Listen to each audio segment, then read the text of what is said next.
Come on, man. I wasn't going to print this thing out. I haven't seen a printer for 5 years. Hey,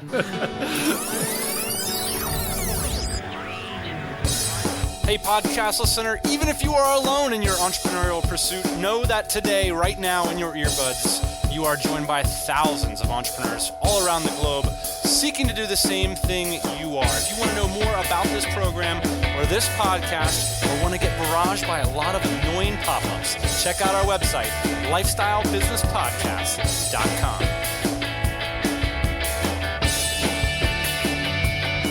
Yeah, buddy, happy Thursday morning. It's the Lifestyle Business Podcast, known by the kids on the street as the LBP. They trade it and they sell it. Right? You got any of that LBP, man? Yo, man, I got episode 46. This is the show where we believe building a business is the best way to create more personal freedom and opportunity in your life. Today, I'm joined by my captain, the CEO of our fine organization, a man who believes in the bottom line. Every day. If you guys stick around to the end of the show, we'll discuss 3 powerful business models thrust forward into our consciousness by the interwebs, created by the interwebs, and how knowledge of them and sort of applying them into what you're doing on a day-to-day basis can have a really powerful impact on the biz. But first, the news and the shouts. Andy Gray from A Congruent Life podcast recently interviewed me. If you're interested in me waxing on about philosophy, but also hearing maybe a grittier story about my first job and how I sort of evolved out of that, go check out episode number 7. Also left us a fantastic 5-star iTunes review, so thank you for that, Andy. Absolutely pumped that he decided to start a podcast as well.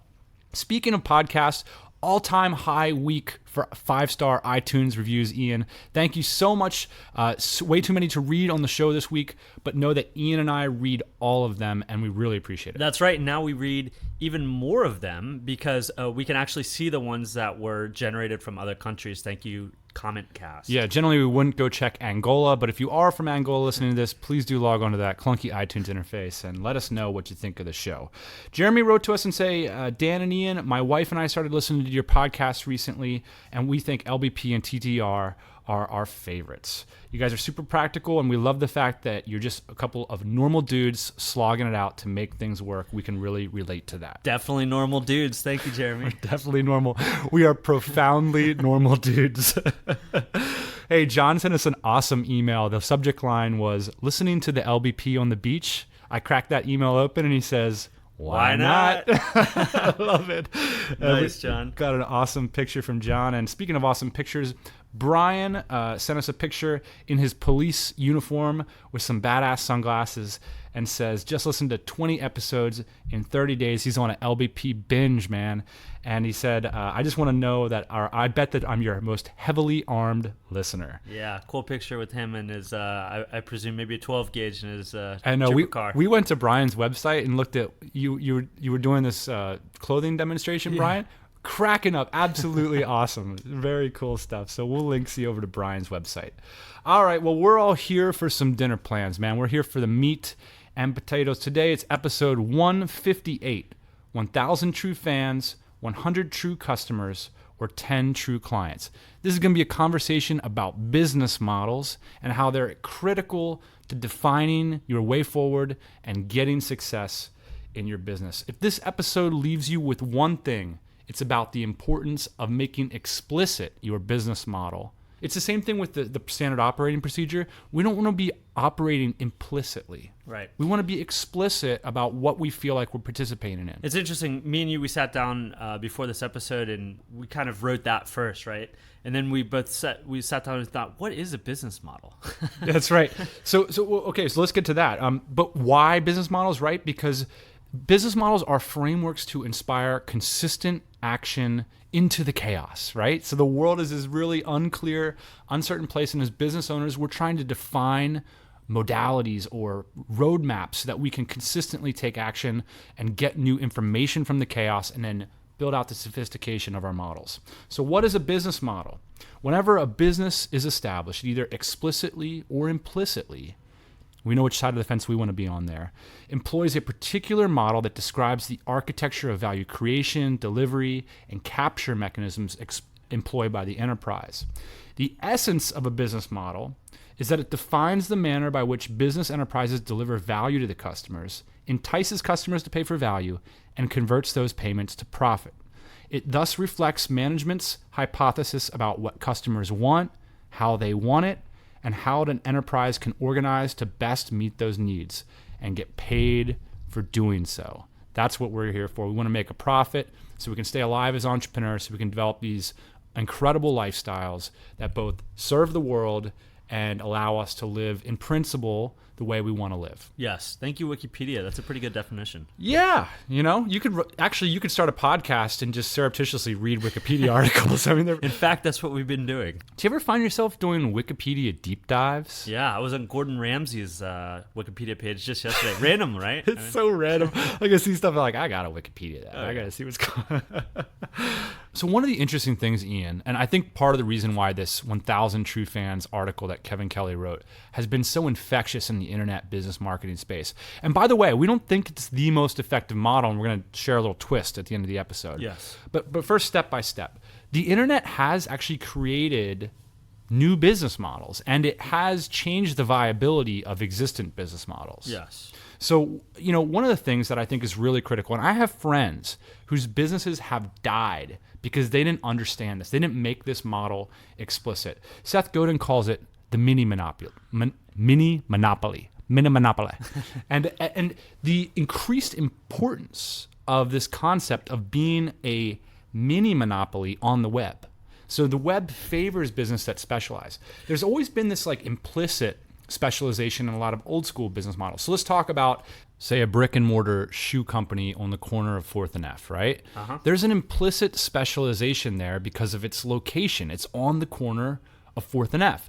And what a lot of business owners have done is they've taken that model and they've plopped it on the internet with a nice logo, and now they're scratching their head saying, why aren't people coming to my shoe store online? Right. Where's the foot traffic That's that right. I got before? Where's the word of mouth that I benefited from in this small town? And basically what Seth Godin is saying is, because of the way Google is set up, the internet set up to sort of benefit the person that's at number one, it's at an all-time importance to be a mini monopoly of whatever it is, the best in the world at what you do. That's why you can't just sell shoes on the internet now. You have to be the person who sells dinosaur-inspired shoes. Right. So you have to be the Tyrannosaurus Rex booty guy. That's kind of cool. You could wear a Tyrannosaurus. You could get gloves that fit you see where I'm going with this? I don't think this isn't for adults.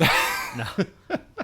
Don't do this if you're an adult. This is about Purple Cow. This is about positioning, remarkability, preeminence, finding a way to dominate one small little corner of specialization, and that's a way you can get traction, eyeballs, and cash flow in a new business online. So, by the way, just in passing, another business model that the internet has created is freemium. Yeah. You could not send 100,000 people a DVD for free 15 years ago. Right. Now you can.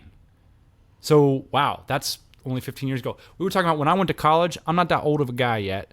I was looking through phone books of universities, and occasionally those phone books would come with a CD-ROM. Right. Yeah. And now you can literally, for $500, make a highly produced video, put it on YouTube, and have hundreds of thousands of people see your university. Yeah, and the difference here is the production costs are very low for this stuff these distribution days. Costs. And the distribution costs. The distribution costs are even more critical, probably. You can send your ebook to anybody, right? And so that's what happens is when the distribution costs are zero and everybody can distribute stuff, you have to be focused, right? And it's the same thing with universities are probably going to find this. It's not going to be good enough just to be the university in Missouri anymore. You're going to have to be the university that creates the best X in the world. And you know what? The same thing's going to happen for countries. This is going to have a big impact. The same thing's going to happen for cities.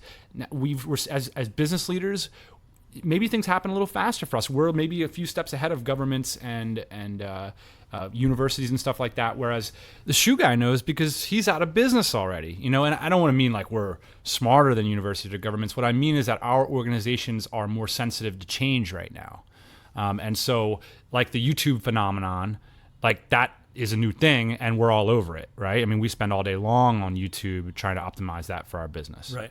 So Tim Ferriss happens to be one of the big fans of this 1,000 True Fans model. And the 1,000 True Fans model states this: As a creator, such as an artist, musician, photographer, craftsperson, performer, entrepreneur, author, anyone producing art needs to only acquire 1,000 true fans to make a living. 1,000 true fans are people who are going to pay you $100 a year for your art, netting you $100,000 in top-line revenue or personal income, depending on how you organize your situation. Tim Ferriss has been sort of doing the interview circuit lately, talking about 1,000 true fans as a heuristic for startups, and I think he's right. He says, if you focus on a general market, you generally spend too much money, too much time, and you're going to find a broad market that is not really addressable. This, again, is the one thing, man. We see this all the time. Yes. It's way too general. This is important, especially online, and I'm quoting Mr. Ferriss here. The only thing that will determine success or failure in the early stages is finding those 1,000 people. That's a pretty big endorsement from The Godfather. Yeah, buddy. And I think of Wilco when I think 1,000 true fans. You know, Wilco is kind of like a niche band. They're a wholesale band. They're a bands band. Yeah. And they found themselves a little niche, a little indie niche. I guess these days maybe they're getting a little bit more popular, but they seem to have done the 1,000 true fans before this was written by Kevin Kelly. Yeah, there's a lot of problems with this model. It's not as easy as it sounds, but the upside, the quality of it is that you get to visualize, right? You know, what does 1,000 people look like? I could imagine meeting 1,000 people. What could I give them that would be $100? But I think we can improve on this, and there's a lot of problems with it. Number one is it's a business model that's really focused on one-time sales, right? Because you're probably in the info space or the software space, you're going to be launching that product, and then you're going to have to, like a sack of money, right? And then you're going to have to do something next year. So depending on what your business model is, that might not scale that well for you, right? Right. Because you're going to spend your time serving those people who bought your product, or are you going to try to find 1,000 new people, or that's kind of tough. How are you going to reduplicate your efforts next year? I mean, if you're an artist and you write a novel every year, that could work. You're going to need more like 5,000 or 10,000 true fans. Right. I haven't read too many $100 books lately. Unless they're textbooks. And that's part of the problem with this model. So let's talk about some ways that we could improve upon it. And again, a lot of people have been asking me lately about my stance on info products, and I'm going to get to that punchline at the end. But I do think you can do info products, but it's more of like V3, V4 of your business, year 3 or 4 of your business rather than year 1. And we're going to get to some business models that are a little bit more higher friction, like 100 true customers. So what are 100 true customers? 100 true customers are customers that are willing to pay you $1 a day for access to products, services, or information, or maybe that's even you. Right? Maybe they'll pay you $1 a day to have access to you or to your team or to your expertise or to your help desk. So that works out to about $40,000 a year in recurring revenue. So 100 true customers, again, are people that are willing to go on a subscription for $1 a day. Right. Now, I think this is a much more higher friction business model. First off, you can imagine 100 people, right? A lot easier than you can imagine 1,000 people paying you for this mythical $100 thing. I like the idea of providing people with access to an experience for only $1 a day. Yeah, and I like the idea of reoccurring revenue too, right? And that's one of the problems that we're pointing out with 1,000 true fans. I think there probably is a way to do reoccurring revenue with 1,000 true fans, but I think it's much easier when you're first starting out to do it with just 100. Yeah, and the idea there is that if you know that they're going to be renewing, you're going to be focused on what really grows businesses, which is increasing the lifetime value of the customers that you already have. So we call it layering the wedding cake, right? So you create this buying bed that's $40,000 in revenue, and then you can start to stack that cake up. Well, maybe people who are willing to pay you $1 a day would be willing to pay you $5,000 a year for done for you services, or maybe they'll be willing to pay that for your consulting, or maybe you have a high-end service like a link building service, or maybe you're creating videos for them, or whatever your service is going to be. That's layering up the wedding cake of that. You're going to get to that $100,000 a year pretty quickly if you've got the $40,000 buying bed by improving the quality of services you're delivering to your already paying customers. And the reason this is different is that you're incentivized to serve them because they're already your customers. Right. And by the way, we do this with physical products too. So we have the standard bar at the portablebarcompany.com, and then we've got these other bars and these other accessories and products that our existing customers buy from us, right? So we created a buying bed with a basic product, and then we branched out from there. So this isn't exclusive to info products, right? Not at all. I think this, and we'll get to that a little bit, but let's start with let's like clarify the next level up in terms of friction, which would be 10 true clients. I think it's really important what you just said there about friction, right? Because 1,000 true fans, there's not a lot of friction with fans a lot of times, right? It's only $100, right? Right. They're only paying you $100 a year. They're not signing up for a subscription. So, how many people do you need to touch in order to get those people in? You might have to touch 100,000 people, and then 1% are really truly engaged enough to buy $100. Whereas I like the idea of, hey, you only need to find 100 people, right, to set a buying bed, and then you develop those 100 people into higher order people. But I think that actually, if you want a higher friction business model, I would start with 10 true clients. So what are 10 true clients? Those are people that would pay you $1,000 for you to generate a desired outcome. So 10 true clients, that would be 10 people paying you $1,000 a quarter. That's $40,000 a year as well. Right. So an example of that would be like I could run a program that would say, I can help you build an online business because I've done it, right? So if I were to take you through a 12-week course and get on the phone with you every Friday night after we'd done our coursework, would you pay me $1,000 to create the outcome that you're seeking? I think people would be hip to that, right? Yeah, I think so. That would be a sort of a rolling revenue of $40,000 a year. Now, here's what I would do. Now, here's what I'm saying when I say flip that triangle. Because what most people are doing is they're starting with the blog and they're starting with the ebook, or they're starting with the novel, or they're starting with the book. That's too broad. And a lot of times I think not only is it too broad, but it's too inexpensive too. So I like what we were talking about before with Skin in the game. Right, is skin in the game. Is specializing in having expensive products, right? So the 1,000 true customers heuristic is a great heuristic for finding your target market, but it's not the best model for monetization. A better model would be something like 10 true clients. Right. Could you find a consulting model, for example, that you could get 10 true clients to be paying you $500 a month or $1,000 a quarter or something like that? That's your buying bed. And then here's the trick. When we flip the triangle, take those 10 true clients, so this can be 40 people annually, or maybe those 10 true clients would sign up every quarter. That's ideally that you develop something like that. They all go into either the help desk, the forum, the monthly mastermind call, the insiders meetup group, whatever it's going to be, that is your 100 true customers bed. Right. So that's how you flip the triangle, right?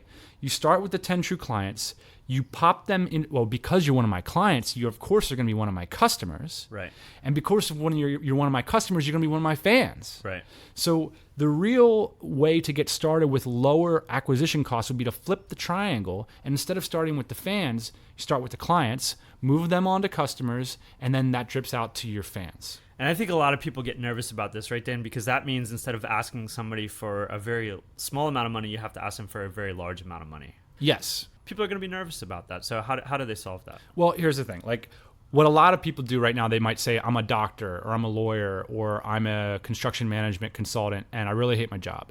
So what I want to do is do something passive, right? I'm going to set up a website where I blog about what I do, and I'm going to put up an ebook on the side, or I'm going to launch something or anything.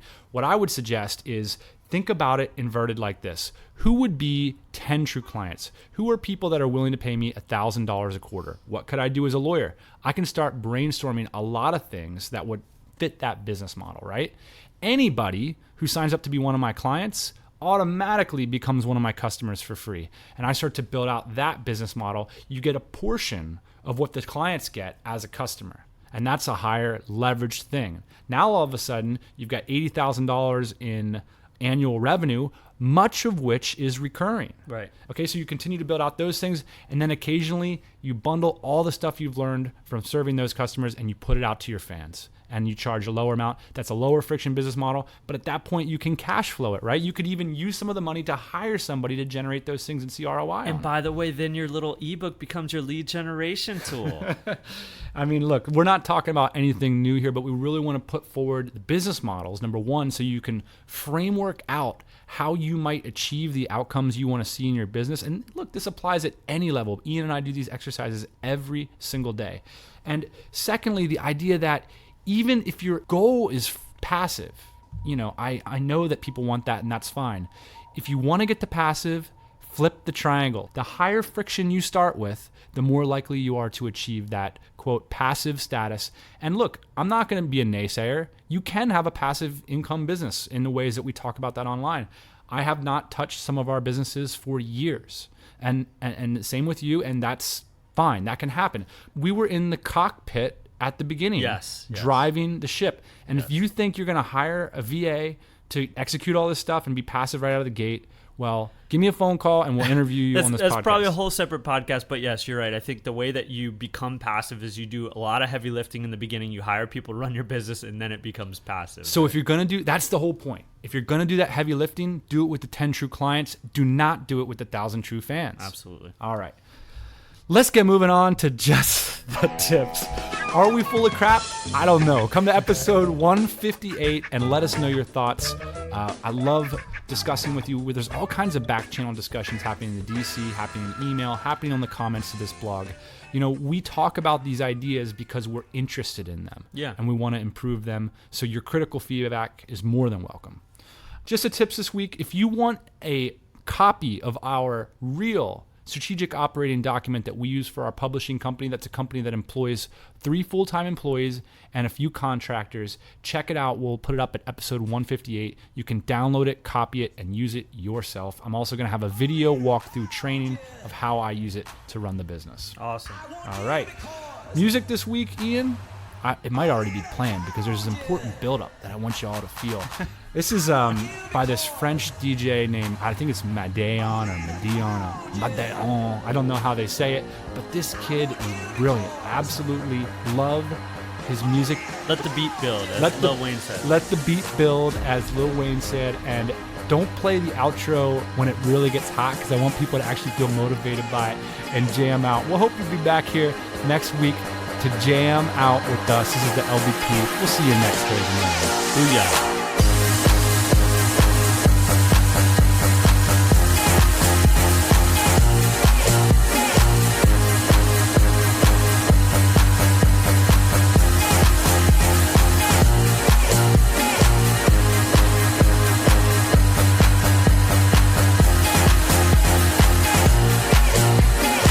Hey everybody, thanks for listening.